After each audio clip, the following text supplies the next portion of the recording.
Well, hello, everyone. We're going to be doing a training today on how to use the Compass EZ tool developed by Zia Partners to do a program self-assessment of co-occurring capability as the first step in measuring the baseline of co-occurring capability, and then proceeding based on the results of that discussion to identify areas for improving co-occurring capability, the ability of the program to be organized within its existing mission and resources to provide the best practice interventions of integrated mental health and substance services for the people with co-occurring needs who are already there.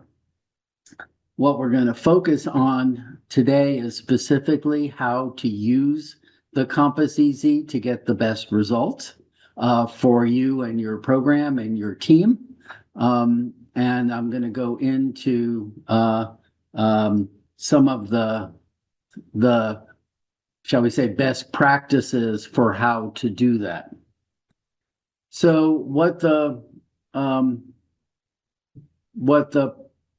purpose of what we're going to do today is to go into some details about how to actually use the tool properly. The tool itself, as I'll show you shortly, has extensive instructions on how to use it properly.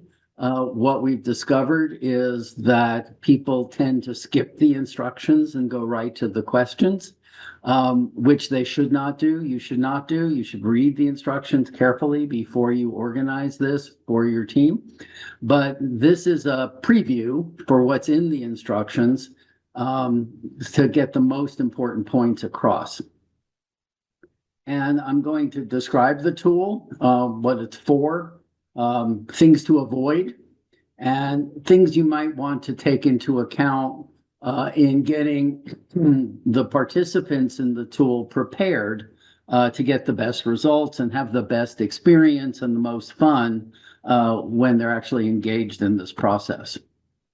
So the Compass EZ is a tool that is designed to do a program level self-assessment of co-occurring capability.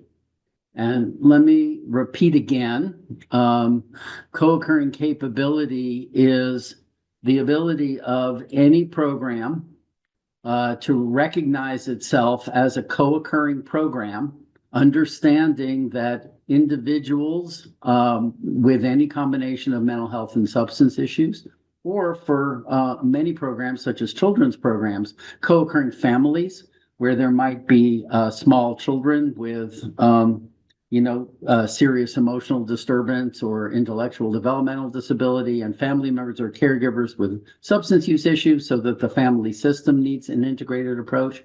So we call them co-occurring families. Those co-occurring individuals or families are an expectation in your program. And what we want to do is, within what your program does, whether it's treating adults with serious mental illness or providing any level of care for individuals with substance use disorders, or providing school-based outreach for children with significant emotional issues, that program is designed by policy, procedure, and practice on the assumption that the next person or family you see is likely to have co-occurring issues, and you want to be routinely able to deliver best practice integrated mental health and substance interventions to those individuals so that they can be more successful, your staff can be more successful, and everyone feels like they're making more progress addressing those individuals or families' needs, who otherwise are likely to be having poorer outcomes and higher costs than people with just one issue at a time. The Compass EZ is designed to both teach you what co-occurring capability means at a level of detail by getting you to think about what your policies, procedures, and practices would be if you in fact had designed yourself to be co-occurring capable in the first place. It's a tool that's designed for individual programs within an organization, because in most provider organizations of any kind, there are multiple programs. They're organized to do different things. And there's some level of sensitivity to the fact that different programs are in different places of development, as well as having the responsibility themselves to do their own improvement.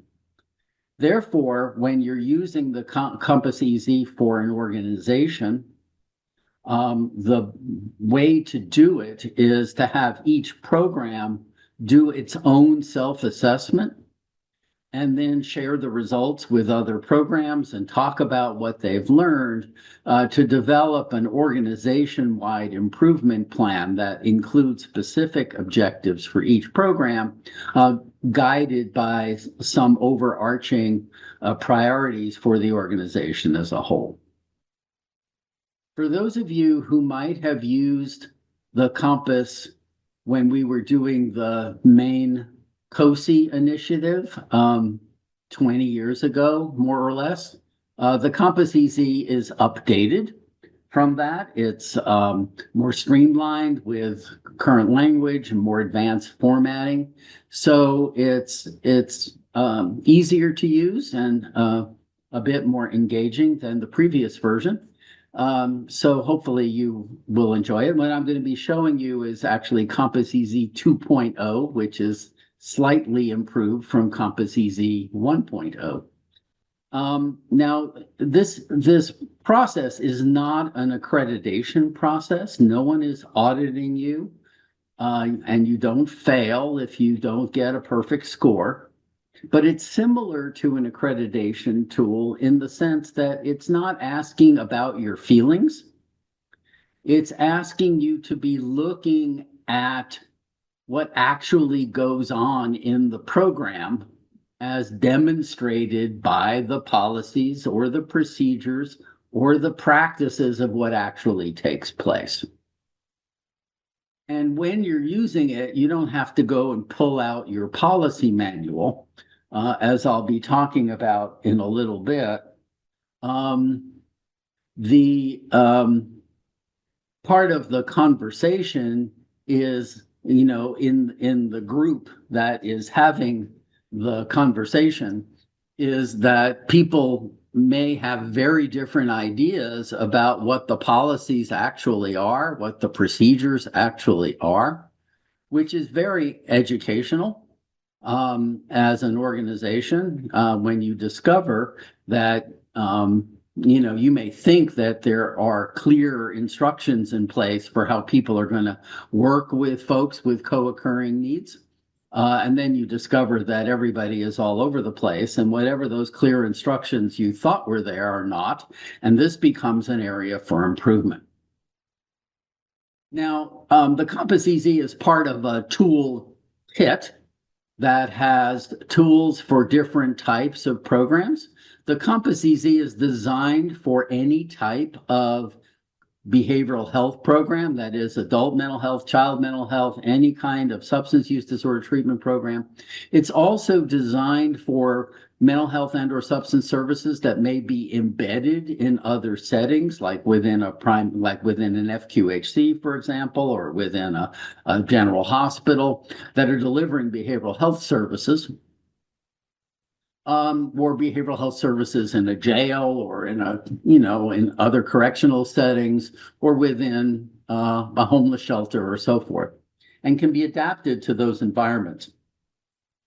There are also tools that are specifically geared for services addressing people with intellectual developmental disabilities and brain injuries, tools for prevention, tools for system of care partnerships, tools for executive leadership of large systems, states or counties. There's a more modern adaptation of the tool for integrated health and behavioral health called the Comprehensive Health Integration Framework that's just been recently developed. with the National Council's Center of Excellence for Integrated Health. But the Compass Easy is specifically for behavioral health programs. Now, I'm going to show you what the Compass looks like. Okay, so this is what the Compass Easy 2.0 looks like. This is probably what the version you will be using will look like, although there may be other formatting with the same content. And, it says Compass Easy 2.0, creating welcoming, recovery-oriented, complexity or co-occurring capable services for adults, children, youth, and families with behavioral health, and human service needs. And it's a self-assessment tool for behavioral health programs, and it describes a lot of what I just said. And then there's a place for you to fill in your agency's name, program name, and write down the people who are participating. And I'll talk more about that when it's completed. There's a license that the tool has been licensed to Maine for many years. And it has definitions in it that talk about the system approach that I described in the basic training that has been recorded for everybody to look at. And then discussions about what complexity capability is, co-occurring capability is, and for the moment, we're focusing more on the simpler term of co-occurring capability. It describes the sections of the tool, which I'm going to go back to in the slides. And then here are the instructions, which I'm going to go through shortly. And there are 5 pages of instructions. That tell you what to do. Please read them, or whoever's leading this charge should read them. All the people using it don't have to read them. And here's what the questions look like. And you'll see there's a question, and then there's a way of answering this on a Likert scale from 1 to 5. Here's where you put the score. And this is very important. Down at the bottom of each section, there's a place for notes. Okay, and this is perhaps the most important section for you to pay attention to while you're doing the tool, because this is where you write down what you're learning in your conversation and what, if anything, you may decide that you want to do to improve. And the reason this is so important is because if all you do is write down the scores, when you pick up the tool later on, having done it, and say, now we need to use it to improve, you're going to forget your discussion, and all you're going to have is a bunch of numbers that don't tell you very much. So focus on what you've learned in the conversation as you're scoring, and this is going to help you figure out what your next steps are in one or more areas. Okay, so this is what the tool looks like, and it has 15 sections. And I'm going to go back to the slides. So these are the domains that the Compass Easy looks at in your conversation. It looks at your program philosophy, about welcoming people with co-occurring needs, specific policies around documentation and billing for people with co-occurring needs, how well you're organized around quality improvement in general and data collection on this population, access, the processes for screening and identification of the population, recovery-oriented integrated assessment, integrated person-centered planning, integrated programming, either individually or group or both, the kinds of integrated teamwork or integrated relationships you have, policies about people, who may, not be doing all the things you would like them to do, your policies about psychopharmacology, whether you are having, and how you talk to people about medication for mental illness and or substance use issues, whether or not they're actively using, and whether or not you are prescribing yourself. You still have people on medication. Integrated discharge or transition planning, And then program collaboration and partnerships. How do you work with other programs to provide consultation, cross-consultation? Your basic staff competencies and training expectations is built into human resource policies and procedures. And then staff competencies around different populations or subpopulations within the larger universe of people or families with co-occurring needs. Now, what the purpose of the Compass EZ is, and this is very important, is the conversation. So if you don't set up to have the conversation, then you're missing the whole opportunity. And I cannot emphasize enough that this is the main point.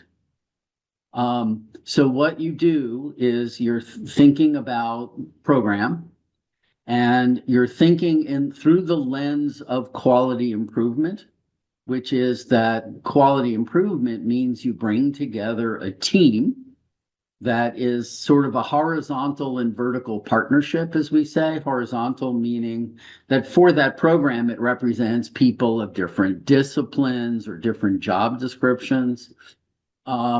But it also is a vertical partnership, which means that it not only has program managers and supervisors, but people who work in frontline roles, peers, people who may be receptionists or other administrative supports. Some programs, are able to bring in people with lived experience who for whom that would be something that would make sense to them to contribute to these discussions.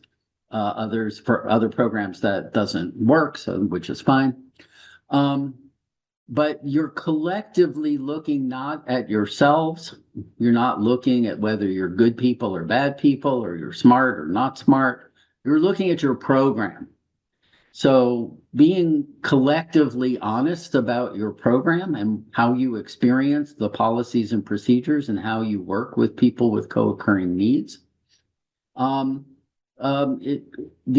encourages people to be honest about what's actually going on, because you can't hurt the program's feelings. It's just a program, and what you're looking at is the degree to which the structure of the program helps the staff to do their jobs. In the process of having these conversations, it's educational for the people participating, it's engaging, and it's empowering, because you're asking people to contribute to the discussion of how the program can improve. How do we make our program policies and procedures more lined up with our values and more lined up with who we're actually serving? And it's a precursor to training, because training of anything in any practice will not be successful if the policies, procedures, and supports are not lined up. And with the training, and usually for people with co-occurring needs, they're not. In addition, we don't want to give staff the message that, the issue about whatever we're doing with people with co-occurring needs is that you guys aren't smart enough somehow, that it's your fault if we're not doing well. It's the program's responsibility to provide a context and a set of supports so that the staff are more successful. And that's the basic frame here. In this process, people can get pretty excited about what they're discovering, and it leads to more natural energy and engagement for improvement. So you're doing this with your staff, not to your staff. And of course, it gives you a baseline that you can keep track of in terms of what the scores are and what you've discovered, and it allows you to identify specific targets for improvement around specific items or sections within the tool. So again, this is a group conversation format. It's not individually scored. The whole thing takes 2 to 3 hours, depending on how chatty everybody is. You can do it all at once, which is nice if you are able to get everybody organized to spend that time. Many programs can't do that, so they bring their team together in intervals, and they'll spend an hour doing a section or two, and then they'll come back, and do it another hour later on. Everybody can have lunch and have a good time. It's helpful if it's a consistent team using the tool throughout, because the conversation builds on itself. And it's clunkier in the beginning as people get used to it, and then things start moving along much faster as people get into the hang of it later on. As I showed you before, it's consensus scoring using a 1 to 5 Likert scale. And there's no 0, okay? Because just the fact that you're having this discussion and you're discovering that maybe there's no policy or procedure about this at all, that's a round of applause, so you get a 1. The point of the consensus scoring is to engage everybody in the conversation to get a score.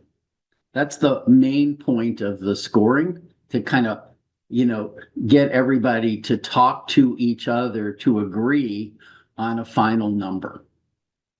And, getting to this point, for most organizations, if you're used to talking to each other and, people are getting along, you won't need facilitation to have this. It's just kind of a fun process. What we recommend is that there's somebody, it really needs outside facilitation. Within the program, it's helpful to have somebody who's, keeping the meeting moving. So it's sort of meeting monitoring and timekeeping.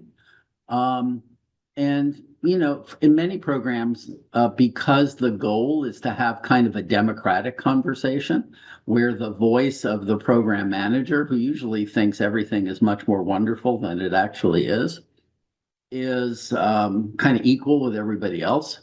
Programs may take turns, rotating who leads the discussion. Somebody will read a question, and then everybody thinks about how they would rate that question. Everybody talks, and it's important everybody talks, and you come to, some understanding of your best vote.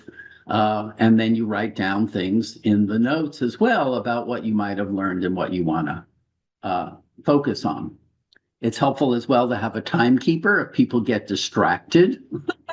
To focus people on, hey, guys, our job here is not to solve the problem, but just to indicate where we are and what some ideas might be. But let's not get lost in a conversation.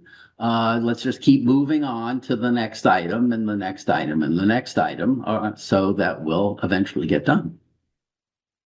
So here's an example of a question that, this is program philosophy. It's one of the early items. It's in the first section.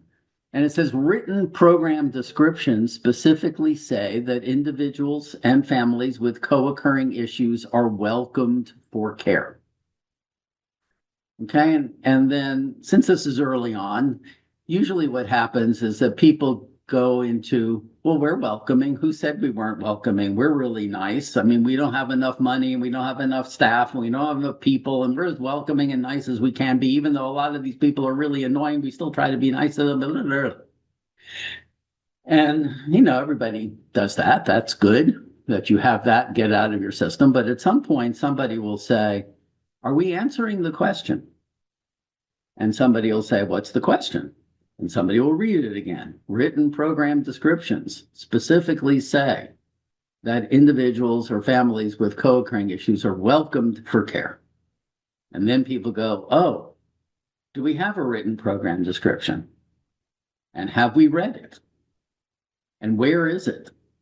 And we've seen these where people say, well, the manager has it. It's in the drawer. We used it in the grant proposal. None of the staff has seen it. It's not something that we share or show. And then we look into it and say, does it say anything about people with co-occurring issues who are the majority of our clients? No. Or if it does it say anything about that we specifically welcome them for help in our mental health program or in our addiction program?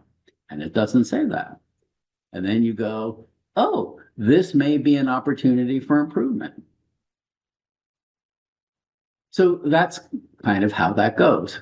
Later on, here's another example.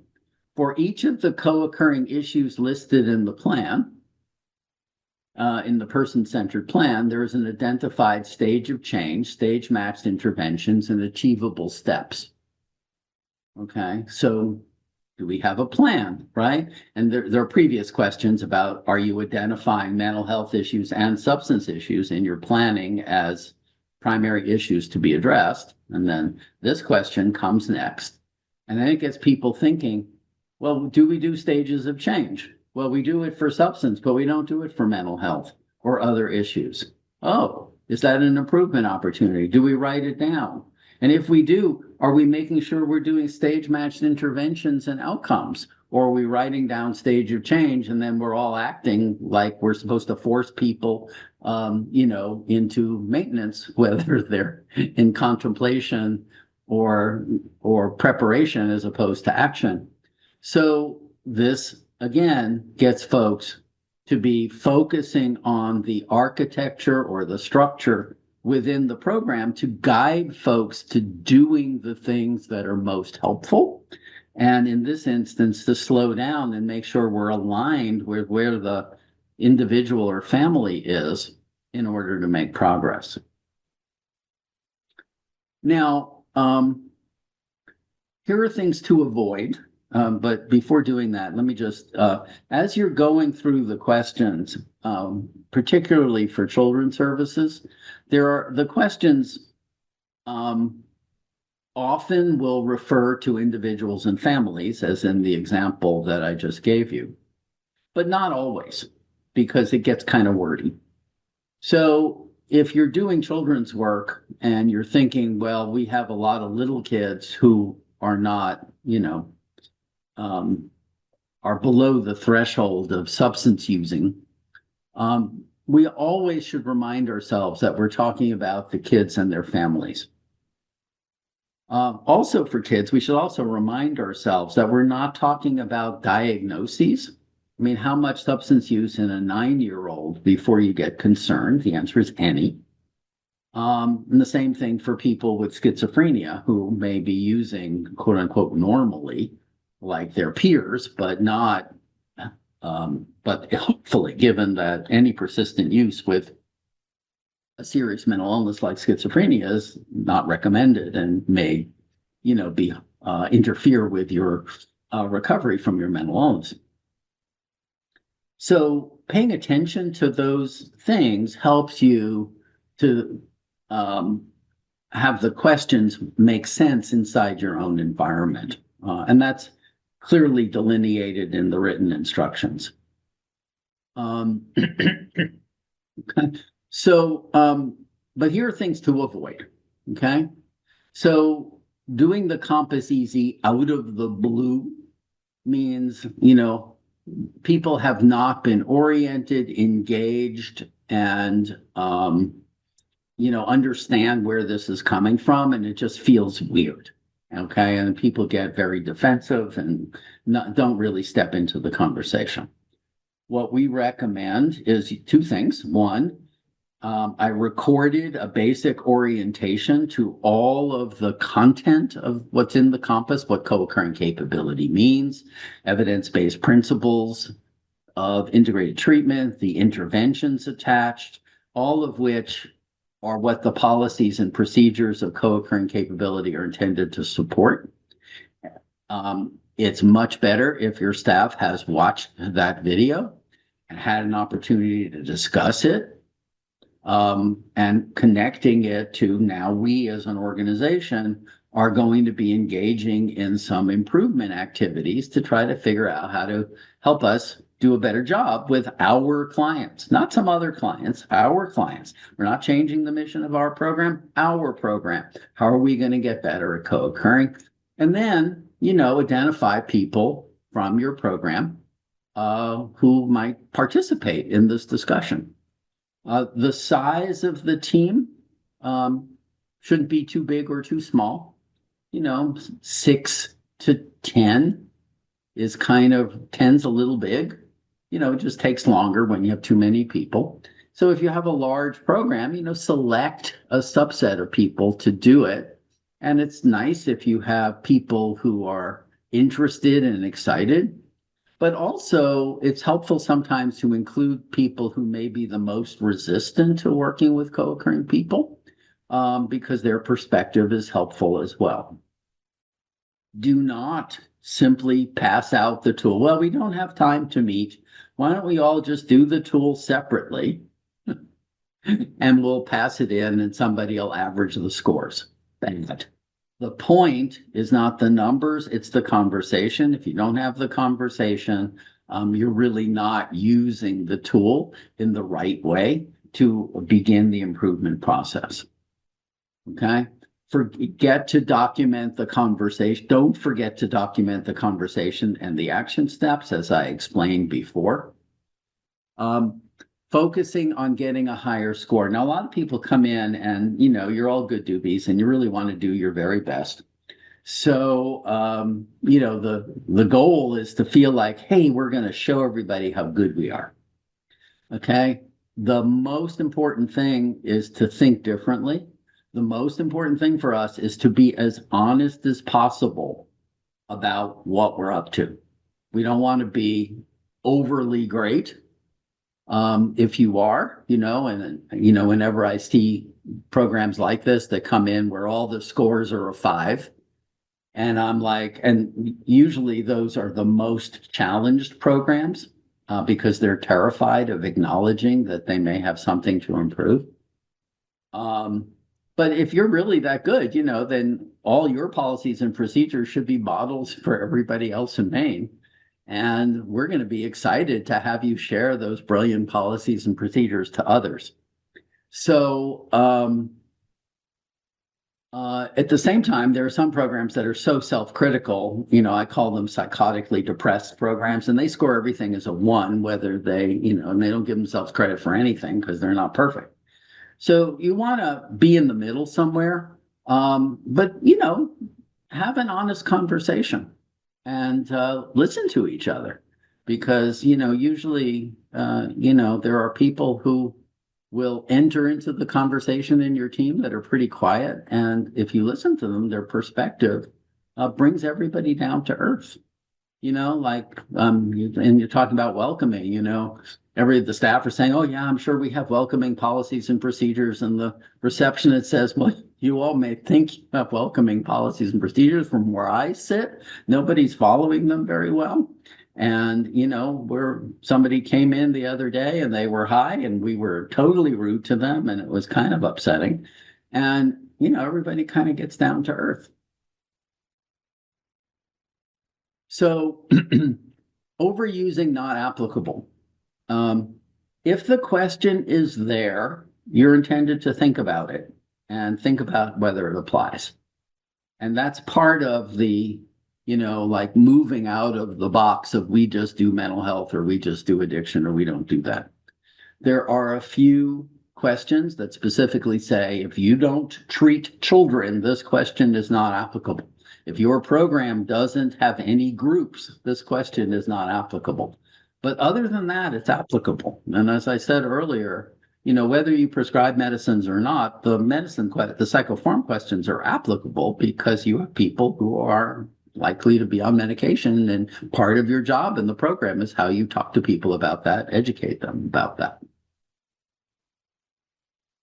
Now, so the way to get ready, as I said earlier, is to create an organizational piece of messaging, have people watch the training about the basics of this, have somebody watch this training and read the instructions. It may be helpful to pass the tool out ahead of time so people can look through it, not try to answer it or score it, but be familiar with it. For each program, it's helpful to have someone who's a champion or a change agent who's excited about this, who might be partnering with the manager or supervisor to drum up some enthusiasm with their colleagues. Have a team, like I said, that's going to do it. Have a preliminary conversation to get ready, set aside some time, and make sure that everybody gets a round of applause for participating in even part of this, just even getting started and doing a couple of sections is a great beginning. Okay. And try to do it in a way that feels like people are having a good time and learning something and kind of getting energized about making some changes. So one of the couple of points about scoring, and I'm going to kind of tell you where we go next into part 2, but we're not going to do that today, just a little bit about that. So one thing about scoring is, as I said, this is a consensus scoring on a Likert scale. So, usually you can get agreement around a whole number, but we recognize that sometimes teams will get stuck. Half of everybody's at 2, which is a little bit, and the other half is at 3, which is somewhat. And, rather than, you sort of compromise on 2.5. And we will allow 0.5s. But if you find yourself going for 0.4s and 0.33s, you're being way too obsessional, and just pick something that's either a whole number or a half number and move on, because it's not intended to need to be that granular. So make it a lot easier on yourselves. Okay. You will get average scores for the sections. And you can, compare scores if you like across different programs, but it's really not, that's not part of the intent. It doesn't mean one program is better than the other. It just means that team scored that program and their policies exactly where they were. When you look at themes across an organization, you can see where the organization-wide challenges are. But, don't get into kind of micro-analyzing the differences between programs. Please don't, do statistical analyses and, standard deviation of the mean from scores. It's not intended for that. It's not that kind of data. It's a quality improvement baseline. Each program has its own. There are some things you can collect that kind of show where your whole organization might be at if all the programs do this. And the goal is really to help you have a conversation, learn about co-occurring capability, get your staff involved, and then identify some things to improve. Okay. And, for programs that are thinking, well, we're participating in a learning community because we want to do training, what this is intended to help you do is to focus on what exactly are you going to be training people on that's connected to policy, procedure, practice, and improvement. Because just teaching people all about co-occurringness or watching a thing that outlines what you're supposed to do, that's just an introduction.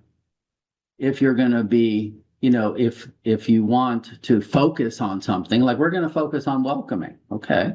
Well, we're developing policies, procedures, practice support, supervision, and coaching around welcoming.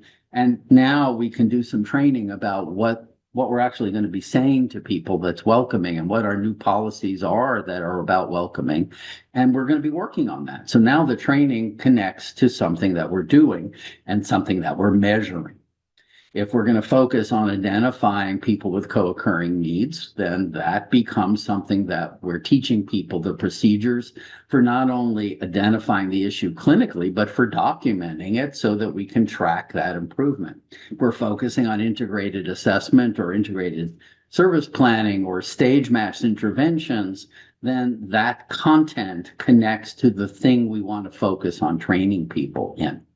And that means that we're more likely to result in sustained practice. So the Compass Easy overall has 15 sections and about 60 questions. So this is not an audit. This is an improvement tool. And we recognize that you're not supposed to be perfect all at once. And your organization has lots of things on its plate. So you're not going to improve everything all at once. So the goal of doing the Compass is to then create an improvement plan that involves steps for each program and then, coordinating some collective priorities for the organization as a whole. So, but it's not that you improve everything. The goal is to improve anything. And the action planning process is that you'll find lots and lots of things to improve. You'll also find lots of things that you're good at already. Yay for you. And then to focus on improving 3 or 4. And make sure that your improvement targets are achievable and measurable and something that you can, improve in small steps over a relatively short period of time. Okay, so that feels manageable, just like we want to do, we call this a recovery process for programs. And we want, just like with clients, it's small steps a day at a time so that we're slowly making progress in the direction of our goal. And this is how this is structured. If you're biting off way too much and feeling overwhelmed, then take on less and slow down. And it's more important to kind of find some good, solid small steps and then keep going than to just, put a huge improvement plan on your plate and then suffer over it. Okay.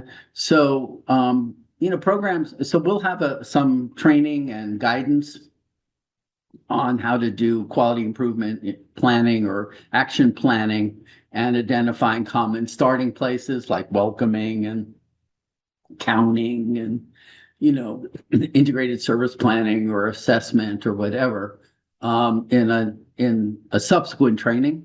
But we want to get you started just having a good experience with the tool. So again, when you pick up the Compass Easy, make sure to do an orientation with your staff.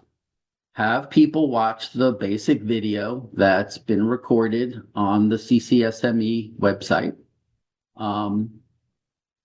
Give people a chance to talk about what their reactions to that are and how the tool will help the organization and their program make progress.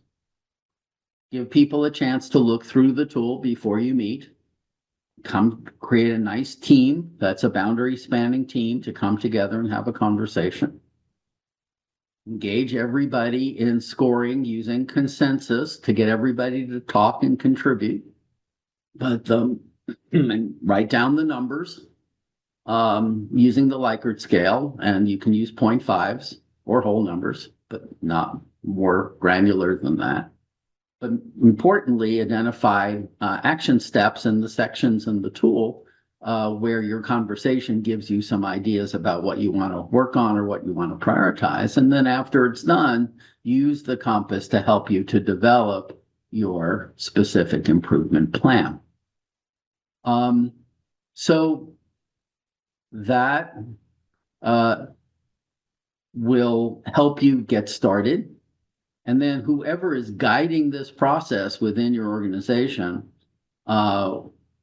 should make sure when they pick up the tool to not just look at this training, but to actually read the instructions, because there are pieces of nuance in there that I haven't covered, and it'll, give you a sense of what to do. And then once you've read the instructions, it's highly recommended to follow them. We've been doing this for decades. And so what we wrote is based on that experience of what works better. And, folks will do what they do, obviously, but we have so many places who said, gee, I did the tool, and now that I've done it, I really wish that I'd followed the instructions in the beginning. And we say, yeah, we feel your pain, and maybe you'll go back and do it again. It's the future, and, do it differently this time and get more out of it. So anyway, we hope you have a great experience and have some fun doing this, and it'll be a good step to helping your program and your organization improve their ability to be successful with the folks with co-occurring needs who you're seeing every day. Thank you.